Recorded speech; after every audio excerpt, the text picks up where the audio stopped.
Assalamualaikum warahmatullahi wabarakatuh. Om Swastiastu, Namo Buddhaya, salam kebajikan rahayu. Terima kasih saya ucapkan untuk Ibu Guru hebat SMP 9 Krui sudah meluangkan waktunya untuk mengikuti kegiatan diseminasi pemahaman budaya positif di sekolah. Nah, tujuan pendidikan adalah menuntun segala kodrat yang ada pada anak-anak agar mereka dapat mencapai keselamatan dan kebahagiaan yang setinggi-tingginya, baik sebagai manusia maupun sebagai anggota masyarakat. Jadi tujuan pendidikan itu saat ini adalah bagaimana kita menuntun anak agar mereka mencapai kebahagiaan yang setinggi-tingginya sebagai manusia, ya, sesuai dengan kodrat alam dan kodrat zaman. Nah, ada 3 pertanyaan pemantik. Nah, yang pertama, hukuman dapat mendisiplinkan anak. Menurut Bapak Ibu setuju gak dengan pertanyaan tersebut? Hukuman mendisiplinkan anak. Ada yang ingin berpendapat? Ayo. Hukuman mendisiplinkan anak. Kira-kira Bapak Ibu setuju tidak? Ini pertanyaan pemantik. Mungkin hukuman, ayo, ada yang mau menjawab? Hukuman mendisiplinkan anak. Kalau untuk jangka panjang kemungkinannya tidak bisa itu. Tapi kalau untuk pada saat diberikan hukuman mungkin bisa. Ya. Jadi hukuman itu kalau untuk jangka pendek mungkin bisa mendisiplinkan anak. Tetapi kalau untuk jangka panjang itu tidak bisa untuk mendisiplinkan anak, ya. Jadi bisa setuju jika jangka pendek dan tidak setuju jika jangka panjang. Pertanyaan kedua, pemberian hukuman dengan hal positif seperti membaca atau membersihkan halaman sekolah dapat meningkatkan disiplin anak. Mungkin ada yang ingin berpendapat, setuju atau tidak? Ayo, Bapak Ibu. Setuju.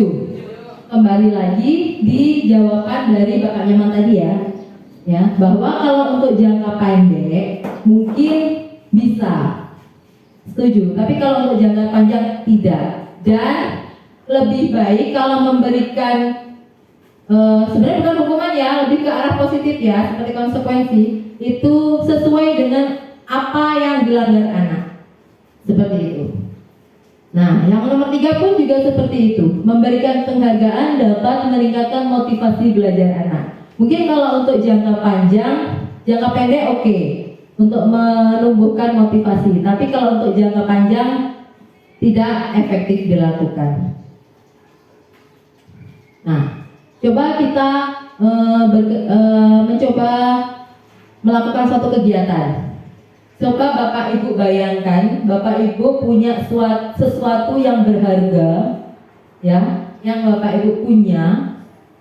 Namun tiba-tiba atau ada seseorang yang menginginkan benda itu atau sesuatu itu. Akankah Bapak Ibu berikan ataukah Bapak Ibu tetap genggam? Mungkin ada yang mau berpendapat. Coba. Ada sesuatu yang berharga sekali Bapak Ibu miliki. Kira-kira kalau ada yang minta diberikan tidak? Tidak. Kenapa? Mungkin Bu Rahma mau menjawab? Karena itu merupakan hak kita, jadi apa yang kita punya kita pertahankan. Terima kasih untuk jawabannya. Mungkin ini berhubungan dengan bagaimana kita mengendalikan diri kita, iya kan? Bagaimana kita harus bersikap dengan diri kita. Lanjut, Ibu. Nah, siapa sih sesungguhnya yang memiliki kontrol diri kita?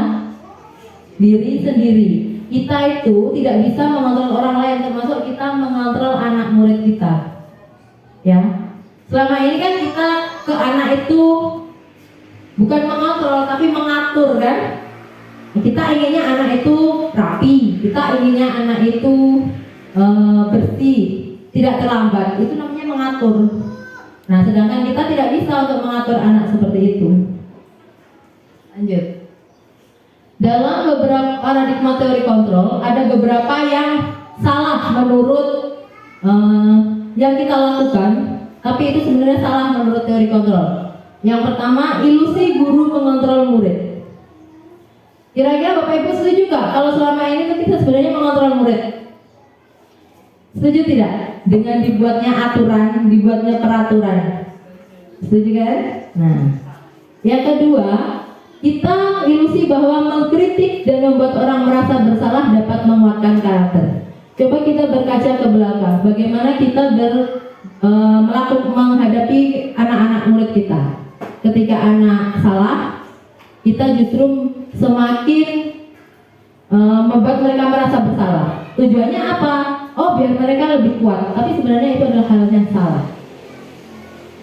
Yang ketiga, ilusi bahwa semua penguatan positif efektif dan bermanfaat. Mungkin di saat jangka pendek efektif, tapi untuk jangka panjang itu tidak bisa berlangsung efektif karena akan membuat anak menjadi terlena seperti itu ya. Dan ilusi bahwa orang dewasa memiliki hak untuk memaksa.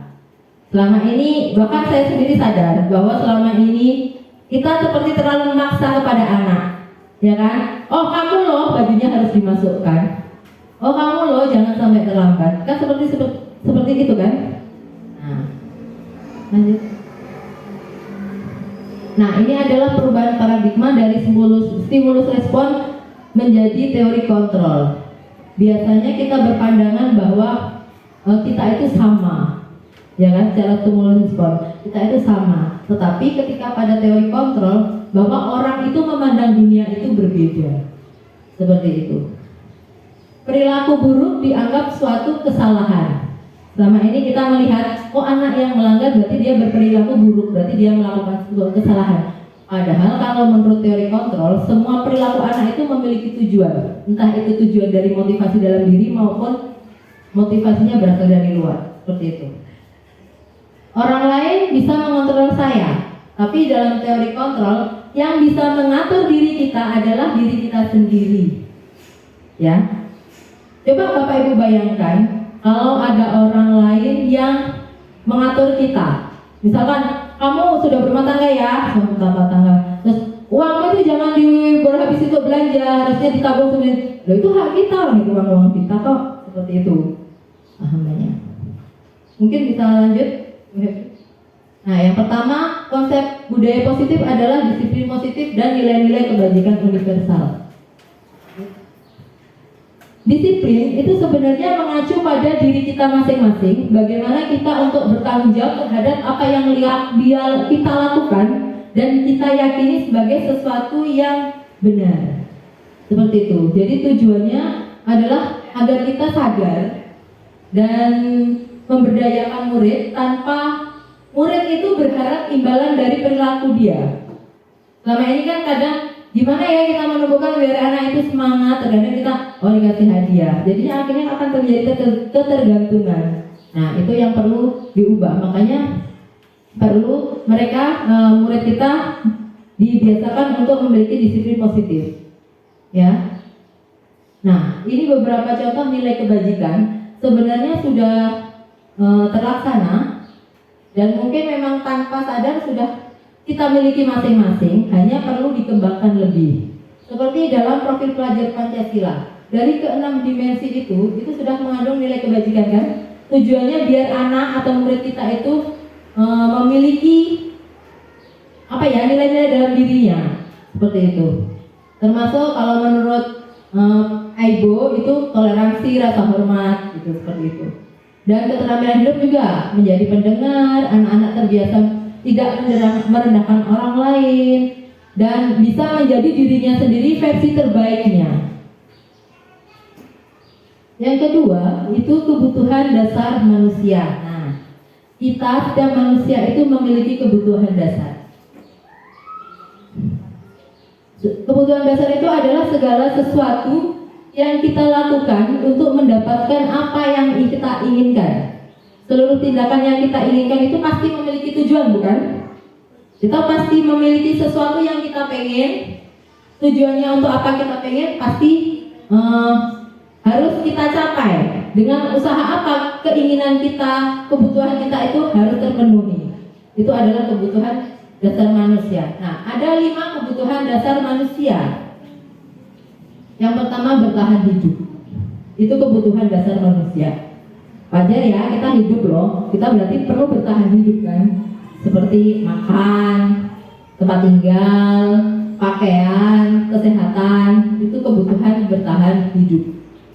Yang kedua, kebutuhan akan kasih sayang dan rasa diterima. Seperti kita ingin diterima berada di suatu kelompok, atau kita kerjasama dengan orang, atau saling berbagi. Berarti kalau kita diterima di kelompok, berarti kebutuhan dasar kita diterima. Kalau kita menjadi orang yang introvert, tidak bisa berkelompok, berarti kebutuhan dasar kita ada yang gagal atau ada yang tidak terpenuhi. Itu berarti diri manusia tersebut gagal, mengalami kegagalan seperti itu. Yang ketiga adalah penguasaan. Itu berhubungan dengan bagaimana keinginan kita itu dianggap orang. Bagaimana kita itu menjadi sebuah pemimpin, seorang pemimpin di suatu komunitas. Bagaimana harga diri kita itu menjadi hal yang sangat penting. Jadi kita merasa diakui. Nah, itu berarti saya merasa kebutuhan diri saya sebagai kebutuhan dasar sebagai penguasa itu terpenuhi. Kalau apa yang kita sampaikan didengar orang, apa yang kita sampaikan diterima orang, diakui, seperti itu. Yang keempat, itu kebutuhan dasar kebebasan. Setiap manusia pasti memiliki keinginan untuk bebas. Gak pengen kan kita semua merasa terkekang atau pengen ini dilarang, pengen itu dilarang. Nah, kebutuhan dasar sebagai kebebasan itu contohnya mandiri.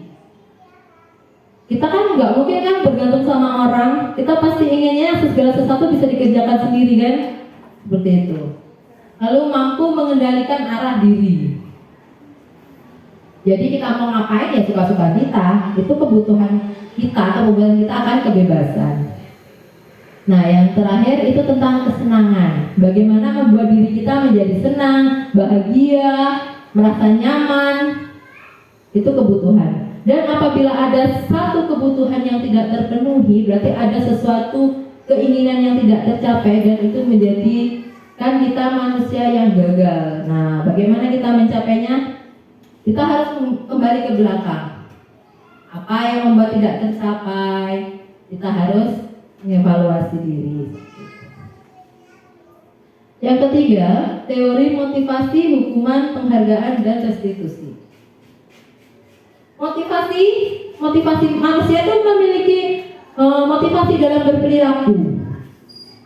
Ya, ada motivasi ekstrinsik dan motivasi intrinsik. Kalau motivasi ekstrinsik itu mengapa perlu dimunculkan, atau motivasi itu terjadi karena dia ingin merasa dirinya itu nyaman. Jadi nggak pengen kalau aku tuh terganggu orang, ya pasti dong. Biar kita nggak terlibat masalah, ya udah kita harus berperilaku gimana. Itu merupakan motivasi ekstrinsik dari luar kan, biar nggak menerima hukuman. Lalu kita melakukan sesuatu ingin mendapatkan imbalan atau penghargaan. Itu juga motivasi ekstrinsik, jadi dari luar.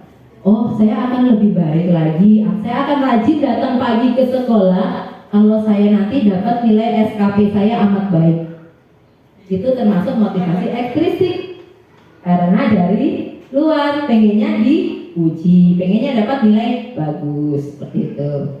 Nah, yang harusnya kita itu punya motivasinya dari dalam atau secara intrinsik, ya, menjadi orang yang diinginkan orang lain dan diinginkan diri sendiri dengan nilai yang kita percaya. Jadi siapa lagi sih yang bisa menghargai diri kita kalau bukan diri kita sendiri? Ya, apa yang kita inginkan harus kita capai dengan cara menghargai diri kita sendiri. Oke, lanjut, dihukum oleh penghargaan. Penghargaan berlaku sama dengan hukuman sebenarnya. Dalam arti meminta atau membujuk seseorang melakukan sesuatu untuk memenuhi suatu tujuan tertentu dari orang yang meminta atau membujuk. Jadi seperti hukuman sebenarnya penghargaan itu, kita mau mendapatkan sesuatu, jadi kita harus melakukan. Sama seperti kalau kita nggak melakukan, kita akan dapat hukuman, sama kan? Namun itu memberi dampak. Dampaknya pengaruhnya dalam jangka pendek dan jangka panjang. Kalau jangka pendek oke, memunculkan motivasi, tapi dalam jangka panjang kita akan menjadi ketergantungan. Lalu sebagai penghukum, penghargaan itu menghukum. Orang memberi penghargaan, kita mendapat penghargaan justru akan membuat kita merasa kalau saya nggak melakukan, saya nggak dapat penghargaan. Jadi kayak kita akan merasa tetap bersalah kan, seperti itu. Dan mematikan kreativitas. Hukuman, penghargaan mematikan kreativitas. Dengan kita, misalkan Bapak Ibu memberi tugas ke murid kita, kamu harus menggambar sebuah bola. Kalau yang gambar bola benar, bentuknya bulat, sesuai garisnya, maka dia akan dapat hadiah. Yang enggak, mungkin nggak dapat hadiah. Nah, itu kan akhirnya anak tidak bisa berekspresi, otomatis kreativitas anak akan mati. Seperti itu. Dan merusak hubungan kita dengan murid. Anak yang selalu berprestasi mendapatkan penghargaan, sedangkan anak yang misalkan tidak berprestasi tidak mendapat penghargaan, otomatis anak yang nggak berprestasi akan berpikir, oh ibu itu lebih suka sama dia, lebih suka sama yang pintar, seperti itu. Akhirnya antar anak yang tidak berprestasi dan berprestasi, akhirnya hubungannya menjadi tidak baik. Nah, bedanya hukuman dan konsekuensi itu apa? Kalau hukuman itu tidak terencana, seperti contohnya, kalau ada anak yang terlambat datang ke sekolah, biasanya guru pikir langsung menyuruh bersihkan sampah, ambilkan sampah, seperti itu kan? Padahal itu adalah hukuman. Harusnya sesuatu yang dilakukan anak itu harus konsekuensinya disepakati bersama. Misalkan kamu terlambat berapa? 15 menit. Kenapa terlambat? Karena saya harus ngantar adik. Oke, berarti nanti setelah istirahat kamu jangan istirahat dulu untuk mengganti waktu keterlambatan kamu. Seperti itu. Kalau hukuman, murid tidak tahu apa yang terjadi karena hukuman itu bersifat satu arah atau hanya kita yang menentukan, bukan kesepakatan bersama. Kalau untuk konsekuensi itu adalah kesepakatan bersama antara anak yang bersalah dengan guru yang hari itu menangani anak. Lanjut. Oke, coba kita telaah dulu perbedaan hukuman dan konsekuensi. Pada tindakan yang pertama, mencatat 100 kali di dalam buku kalimat saya tidak akan terlambat karena terlambat ke sekolah. Itu merupakan konsekuensi atau hukuman, Bapak Ibu? Hukuman atau konsekuensi? Mencatat 100 kali di buku karena terlambat. Hukuman. Oke, kita tampung dulu ya hukuman. Yang kedua, lari mengelilingi lapangan basket 2 kali karena terlambat hadir di sekolah. Hukuman. Kenapa kok hukuman? Nah, karena terlambat ya. Terlambat malah dihukum secara fisik. Murid diminta untuk push up 15 kali karena tidak menggunakan masker ke sekolah. Jadi hukuman atau konsekuensi? Hukuman. Menggantikan kertas tugas teman yang telah konsekuensi. Oke. Membersihkan tumpahan air di meja tulis karena senggol saat belajar. Murid disuruh untuk mengenakan sepatu seharian sekolah karena tidak mengenakan sepatu hitam. Hukuman. Kenapa? Dipaksa. Anak jadi dipaksa harus nggak usah pakai sepatu. Lari mengelilingi lapangan basket 2 kali karena terlambat 10 menit untuk pelajaran PJOK. Hukuman atau konsekuensi? Karena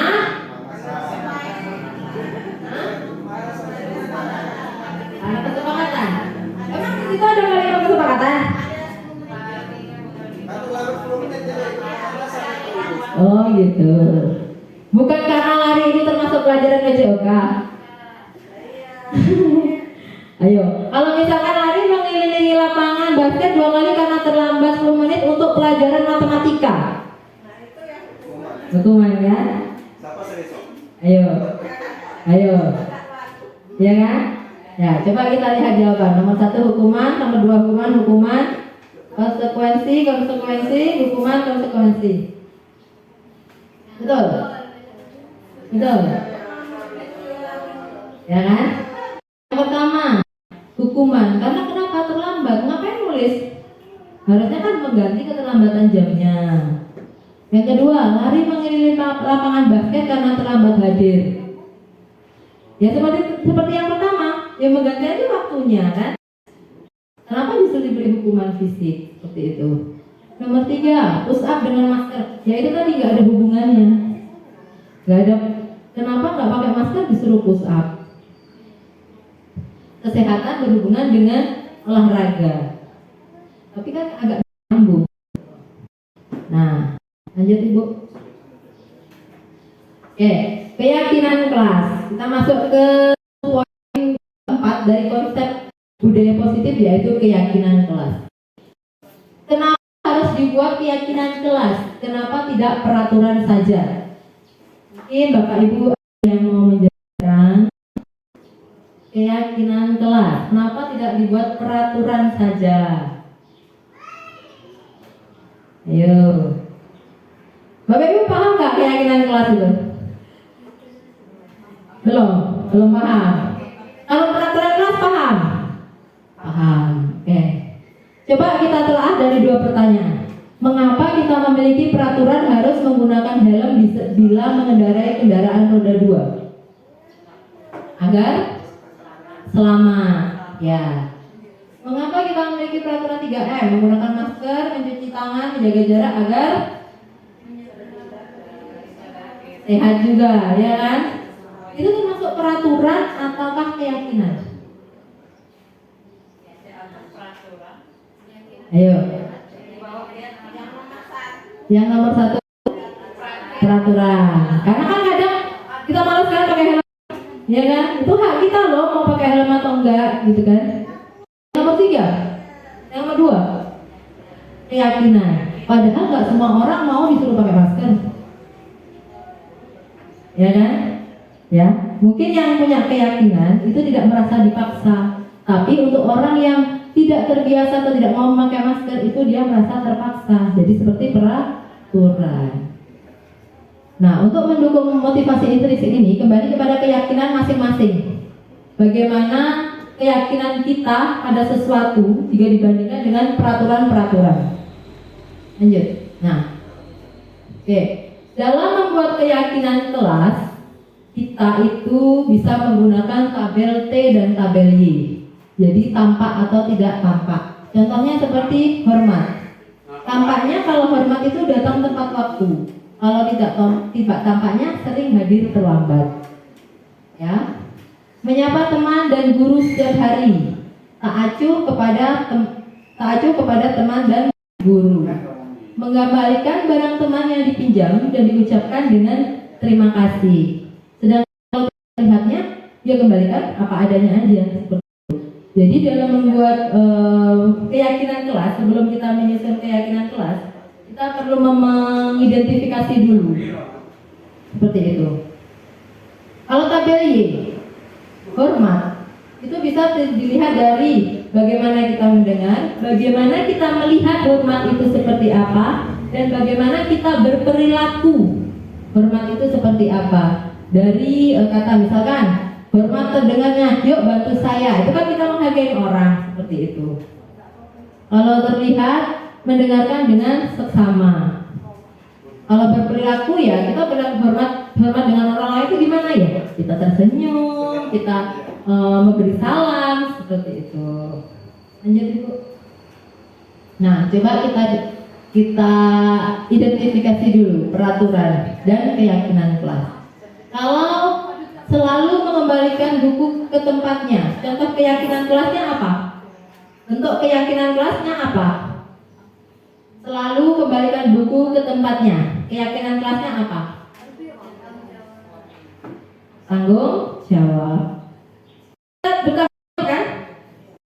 Kita meyakini bahwa kita harus bertanggung jawab terhadap sesuatu. Kita harus bertanggung terhadap orang lain. Kita harus bersikap mandiri terhadap orang lain. Seperti itu. Lalu dilarang mengganggu orang lain. Keyakinan kelasnya apa?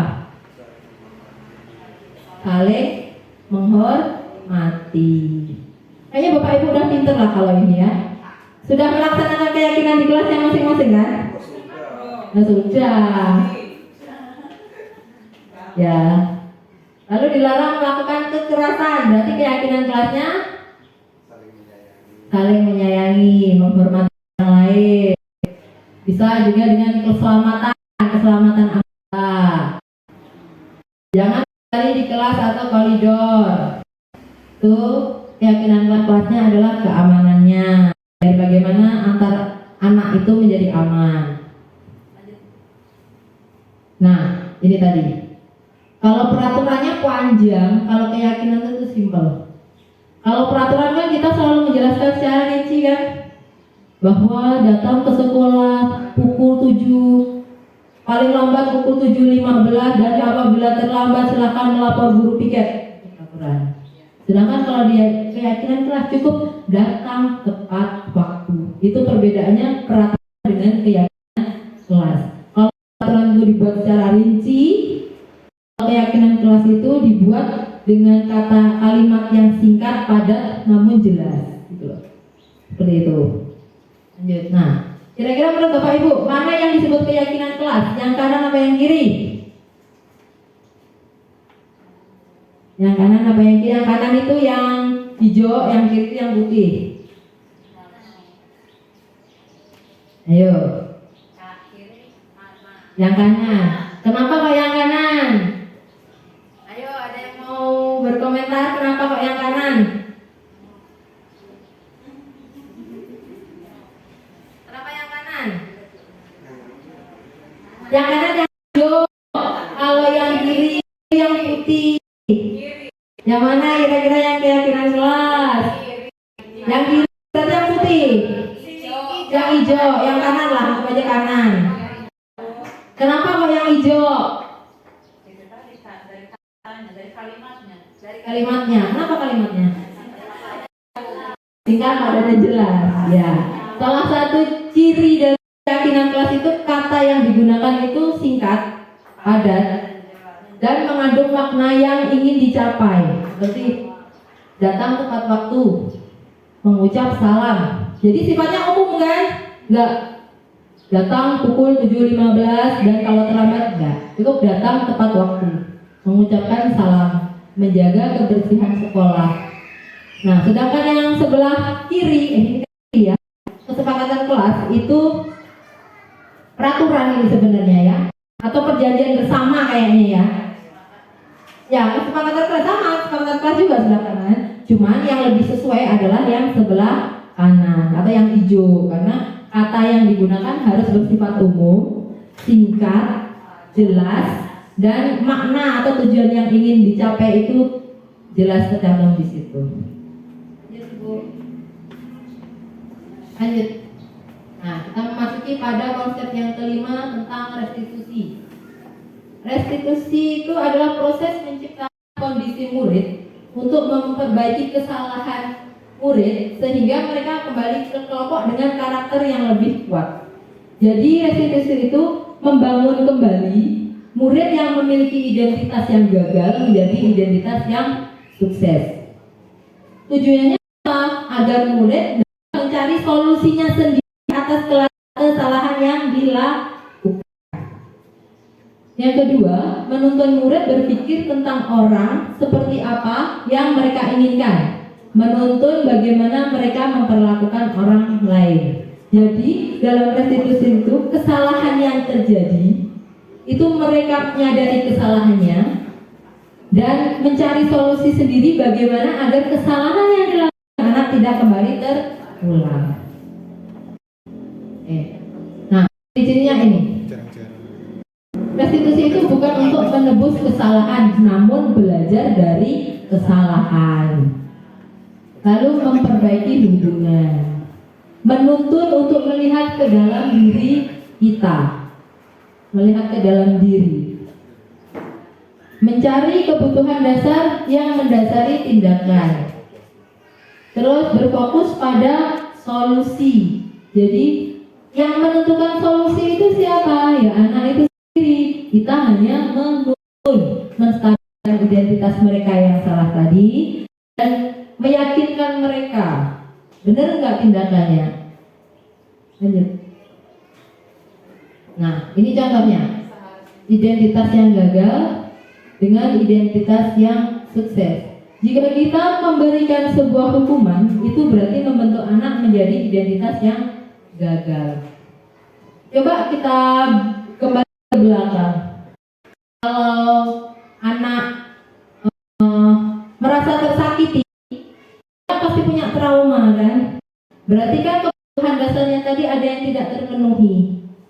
Ya, misalnya kebutuhan dasar akan kesenangannya. Jadi dia merasa tetap cemas. Berarti dia menjadi memiliki identitas yang gagal. Nah, seperti jadi memberi hukuman itu membentuk anak memiliki identitas yang gagal. Anak trauma, anak tidak mau melakukan memperbaiki dirinya, anak menjadi berpikir, oh yang saya lakukan paling nanti cuma dihukum, seperti itu. Identitas yang sukses itu dilakukan dengan disiplin positif tadi, ya. Dengan apabila anak melakukan kesalahan, kita memberinya sebuah konsekuensi, bukan hukuman, dan memperbaikinya dengan menggunakan restitusi. Termasuk dalam peraturan, ya. Makanya kenapa anak kita banyak yang melanggar peraturan? Karena ya, mereka memiliki identitas yang gagal, karena mereka merasa terpaksa. Jadi kebutuhan mereka akan kebebasan itu berkurang. Jadi anak merasa saya harus pakai baju yang rapi, seperti itu. Kan anak terpaksa kalau memang tidak muncul motivasi dalam diri. Akhirnya terbentuklah dia menjadi identitas yang gagal. Mungkin dari itu dilakukanlah sebuah konsekuensi untuk anak. Untuk yang bajunya dikeluarkan, nah silakan ya, diberi konsekuensi apa misalkan. Tapi tidak memberikan dalam bentuk fisik. Silakan merapikan dulu, berhenti di pintu gerbang, rapikan dulu bajunya, begitu. Atribut tidak lengkap silakan beli di toko yang menjual atribut. Atau kalau memang anak sudah berkali-kali melakukan masalah, bisa kita restitusi. Kita ajak ngobrol berdua, seperti itu. Nah, 5 posisi kontrol kita sebagai pendidik. Yang pertama sebagai penghukum. Bapak Ibu merasa nggak kalau kita ini sebenarnya posisinya saat ini sebagai penghukum? Ya, selama ini posisi kita sebagai penghukum tidak? Ke anak. Coba, kalau ada anak yang merasa salah gitu kan, yang melakukan kesalahan, hari Senin ada anak yang ngobrol, tadi upacara ngobrol. Terus pembinanya manggil kamu yang di belakang sini di depan. Nah, itu kita sebagai apa? Anak jadi malu, anak jadi merasa ibu itu kayak kecewa gitu kan, begitu. Namun kita juga menjadi merasa bersalah. Kamu mau ngobrol di belakang, kenapa harusnya kita diem? Nah, jadi ya bu, minta maaf bu, besok saya nggak akan ulangi lagi. Ya kan? Ayo Bapak Ibu, masih ada nggak yang melakukan posisi dirinya sebagai penghukum dan merasa bersalah, membuat merasa bersalah? Masih. Tugas yang dikumpulkan. Tugas padahal cuma kerjakan LKS bab 1 pilihan ganda 1-20. Karena dia mengumpulkan, maka disuruh mengerjakan tugas evaluasi bab 2 pilihan ganda plus isi. Kan jadi anak merasa dihukum kan? Harusnya cukup mengerjakan 1-20, sekarang ditambah sama yang bab 2. Kalau nggak ngerjakan tugas disuruh mengganti fotokopi 5 kali. Ada nggak? Ya, tapi Semoga nanti bisa sedikit-sedikit berubah atau berpikirnya, pola pikirnya menjadi lebih baik lagi. Yang ketiga, posisi kontrol sebagai teman. Pasti ada di suatu sekolah atau di suatu komunitas, pasti ada 1-2 guru atau pendidik yang memposisikan dirinya sebagai seorang teman bagi murid. Ya, kadang-kadang anak salah nggak menjalankan tugas, ya udah nggak apa-apa, nah. Nanti ibu bilangin ke ibu, biarin. Ada kan? Ada. Sebagai teman loh. Jadi memberi, hah?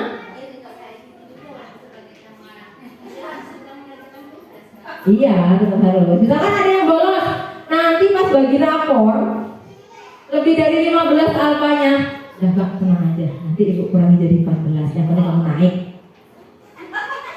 Ada? Ada, pasti ada. Ya. Lalu yang keempat sebagai pemantau. Jadi tugasnya memantau perilaku anak. Memantau bagaimana anak-anak itu kalau sudah ini kita deketin. Nah, jangan kayak gitu. Ya, kamu tuh harus begini. Jadi sedikit nasihat gitu. Sebagai pemantau. Yang kelima sebagai manajer. Manajer itu apa ya manajer itu ya? Pengatur ya. Kalau keuangan mungkin pengatur, tapi kalau manajer itu posisinya itu lebih memahami anak. Bagaimana kita membiasakan agar anak itu tahu, oh, yang saya lakukan ini melanggar, jadi saya harus berubah menjadi lebih baik. Nah, tugas manajer itu adalah memberikan pemahaman ke anak seperti itu. Lanjut. Nah, ini contohnya. Kasusnya siswa tidak memakai atribut lengkap saat upacara bendera. Jadi ada guru yang dia tidak lengkap, seperti ya wajarlah anak kita pasti ada. Yang nggak pakai yang nggak pakai atribut lengkap disuruh hormat bendera selama 1 jam. Itu termasuk guru itu melakukan posisi dirinya sebagai penghukum karena sudah menyentuh pada bagian fisik anak. Seperti itu. Yang kedua, bapak ibu gurunya menyampaikan bahwa bapak ibunya kecewa kenapa selalu saja terlambat. Pasti anak nanti ujungnya, iya bu maaf besok saya nggak akan pakai atribut tidak lengkap. Seperti itu. Ada, jadi anak merasa bersalah. Tapi yang diulangi lagi anak seperti itu. Jadi anak merasa salah, tapi nggak berubah. Karena tindakannya hanya kamu ini sudah dikasih tahu, masih diulangi lagi. Kecewa ibu sama kamu. Seperti itu. Masih seperti itu. Dan tetap karena tidak ada istilahnya memperbaiki kesalahannya, maka anak akan tetap terus berbuat. Karena hanya sekali itulah anak diberi seperti efek jerah. Berikutnya anak akan kembali lagi. Lalu yang ketiga, kalimat itu nih sebagai teman nih. Ayo dong ikutin anak sekolah, tolong bantu bapak ibu sekali ini. Yaudah nggak apa-apa, lain kali jangan berbuat lagi. Jadi teman anak menganggap kita jadi teman kan? Karena merasa dia ada yang melindungi. Ada yang melindungi di perbuatan salah itu tadi. Jadi merasa kalau besok ulang lagi, santai aja.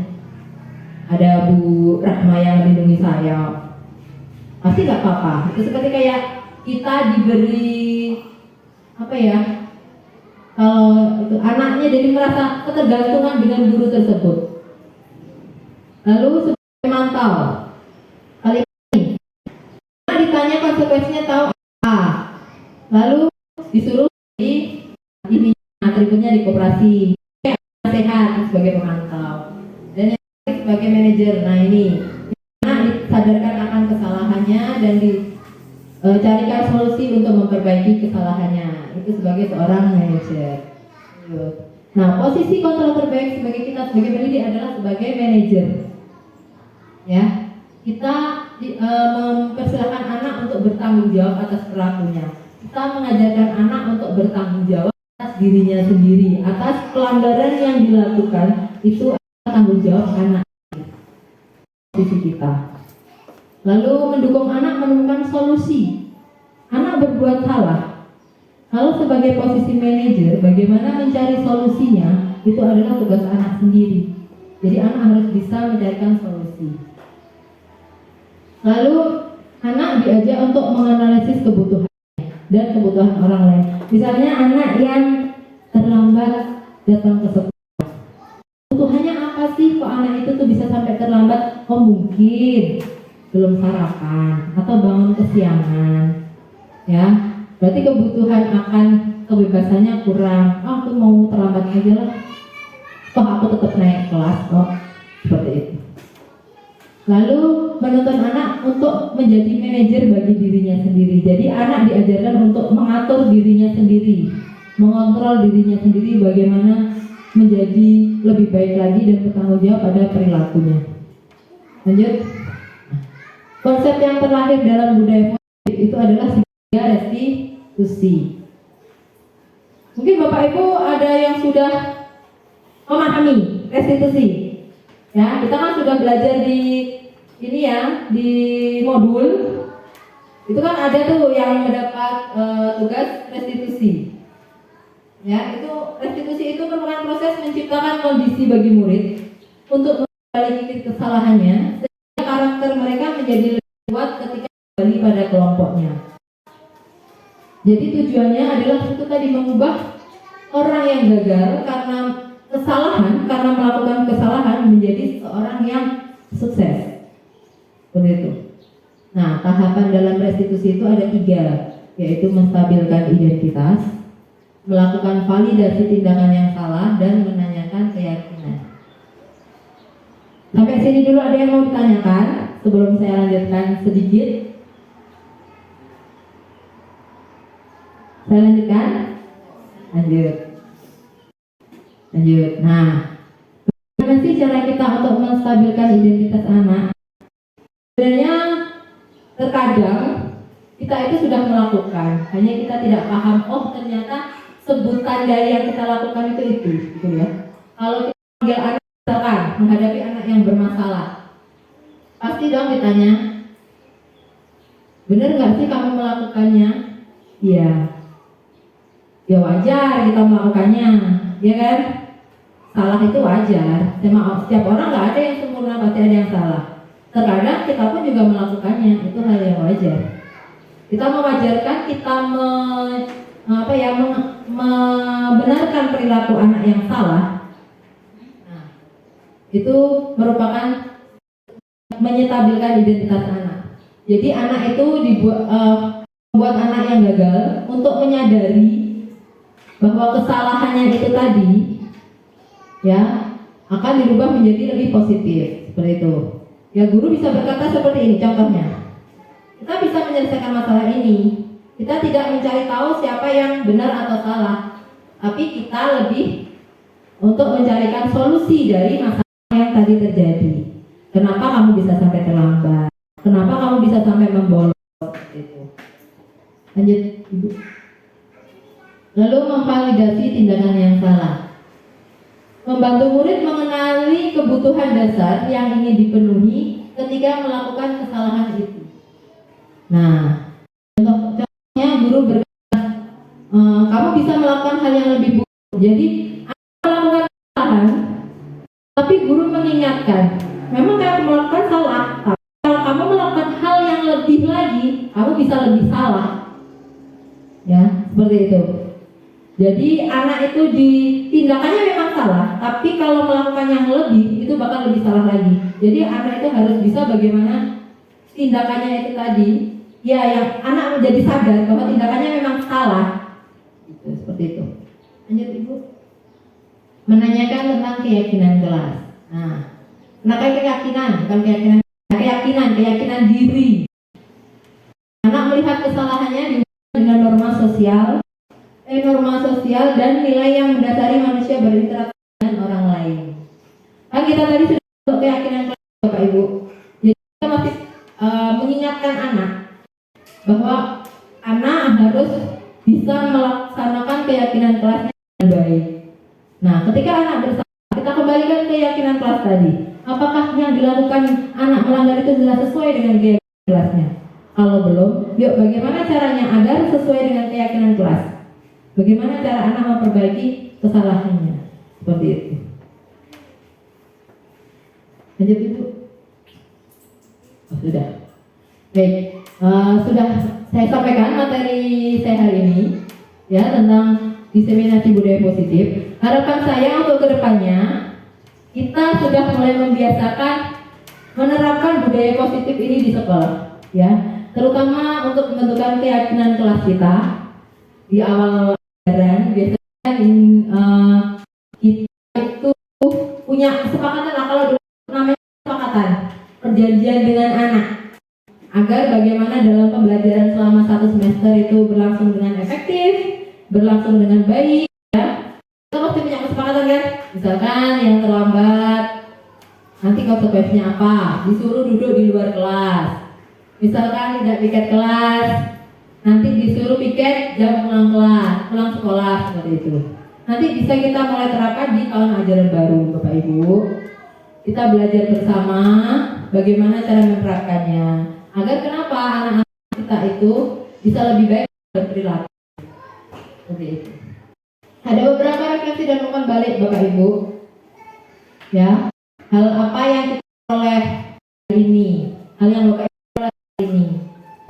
Ya, perasaan stres mungkin akan saya share. Saya minta pendapat Bapak Ibu. Saya share bisa mungkin lewat Google Form, ya. Bagaimana ininya? Umpan balik dari Bapak Ibu. Ya, demikian. Demikian untuk diseminasi hari ini. Apakah ada pertanyaan dari Bapak Ibu? Apakah ada pertanyaan?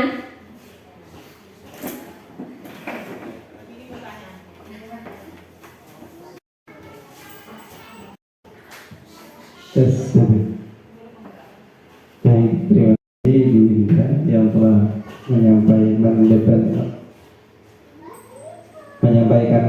materi ini sangat bagus sekali, dan ini menginspirasi saya terutama untuk menjadi seorang guru yang lebih memperhatikan peserta didik. Nah, ini saya mau bertanya sedikit terkait dengan restitusi. Dan dalam restitusi itu kan ada tahapan kita untuk keyakinan. Nah, apakah restitusi ini dapat kita terapkan jika kesepakatan kelas belum terbentuk, kesepakatan kelas itu belum kita buat? Apakah restitusi ini dapat kita terapkan? Dan terima kasih. Baik, terima kasih Pak Nyoman. Mungkin kalau kesepakatan itu tidak semua guru membentuk atau membuat kesepakatan kelas, ya. Tapi tanpa sadar pasti kita mempunyai sebuah kesepakatan dengan anak, ya kan? Di awal semester kita punya kesepakatan. Nanti misalkan ketika jam ibu kamu tidak boleh terlambat 5 menit seperti apa, ya? Atau misalkan nanti ketika tugas tidak selesai, konsekuensi apa yang harus kamu lakukan, seperti itu kan? Nah, itu mungkin tanpa sadar sebenarnya kita sudah ada keyakinan dengan anak, hanya tidak tertulis. Kalau guru mapel, mungkin kalau di kelas bersama oke, bisa ditempel. Tapi kalau untuk guru mapel, kita kan gurunya mapel, ya, jadi mungkin hanya sebatas ucapan. Nah, kita harus punya kesepakatan ini agar pembelajaran berjalan seperti itu.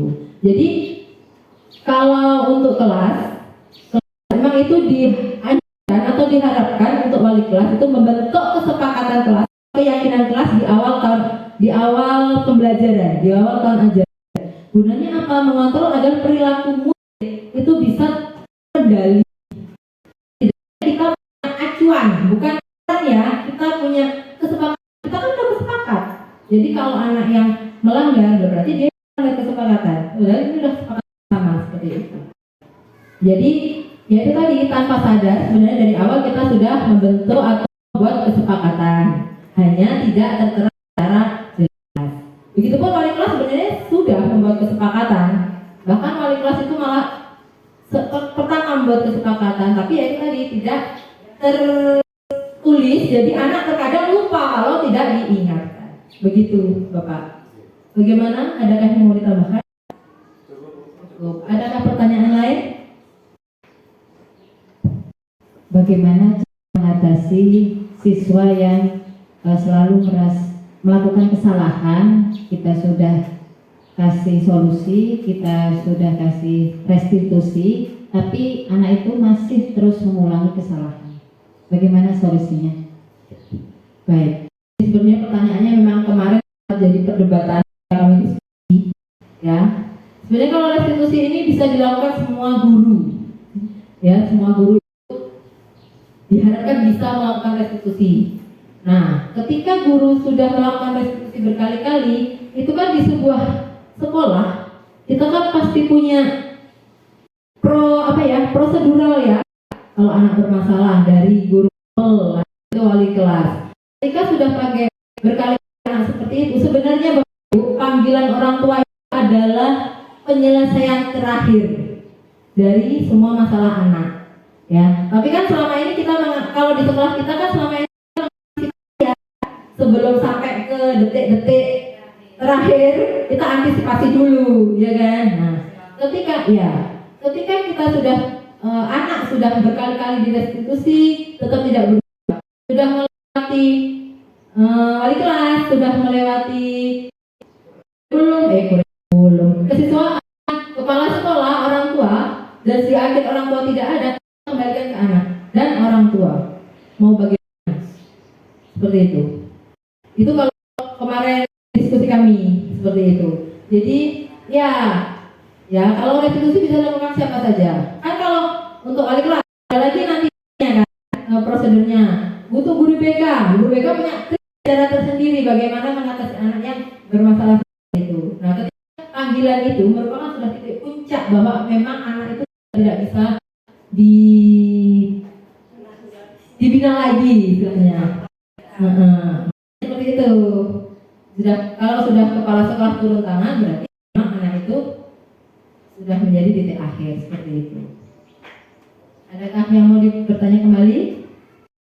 Menambahkan atau ada salah? Tidak ada. Baik. Coba beri yang kita punya agar manfaatnya dirasakan bersama.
Jadi guru harus bisa melakukan aksi nyata, menumbuhkan budaya positif di sana.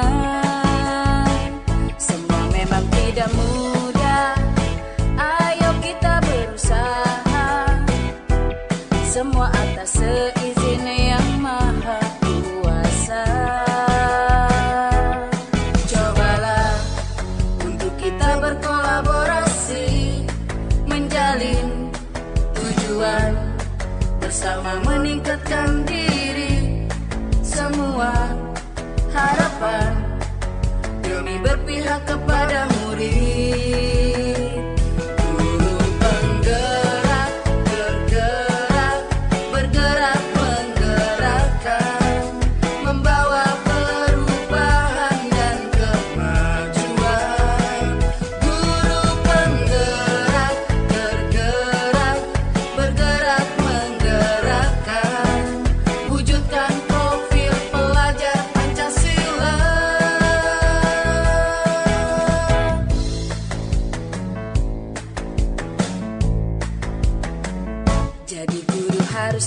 prakarsa, memberikan gagasan mendalam bermakna.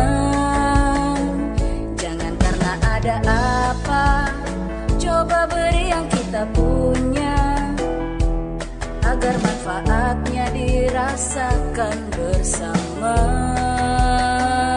Dan guru harus bisa melakukan aksi nyata, menumbuhkan budaya positif di sana. Semua memang tidak mudah, ayo kita berusaha, semua atas seizin Yang Maha Kuasa. Cobalah untuk kita berkolaborasi, menjalin tujuan bersama, meningkatkan diri. Semua harapan demi berpihak kepada murid. Guru penggerak, tergerak, bergerak menggerakkan, membawa perubahan dan kemajuan. Guru penggerak, tergerak, bergerak menggerakkan, wujudkan profil pelajar Pancasila. Guru penggerak, tergerak, bergerak menggerakkan, lingkungan belajar jadi aman dan nyaman. Guru penggerak, tergerak, bergerak menggerakkan, pendorong transformasi pendidikan. Guru penggerak,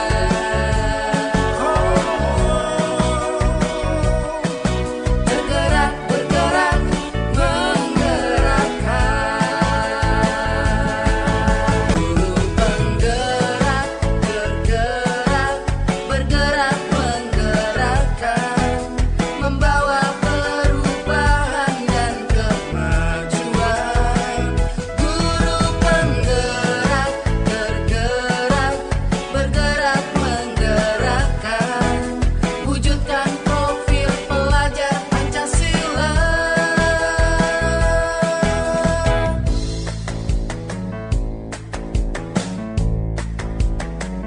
Jadi guru harus bisa tunjukkan sebuah prakarsa, memberikan gagasan mendalam bermakna.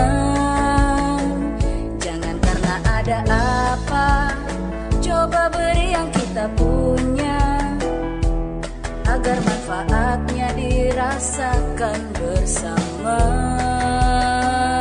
Dan guru harus bisa melakukan aksi nyata, menumbuhkan budaya positif di sana.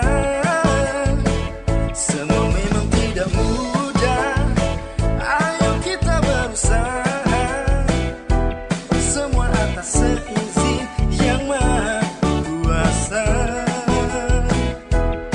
Cobalah untuk kita berkolaborasi,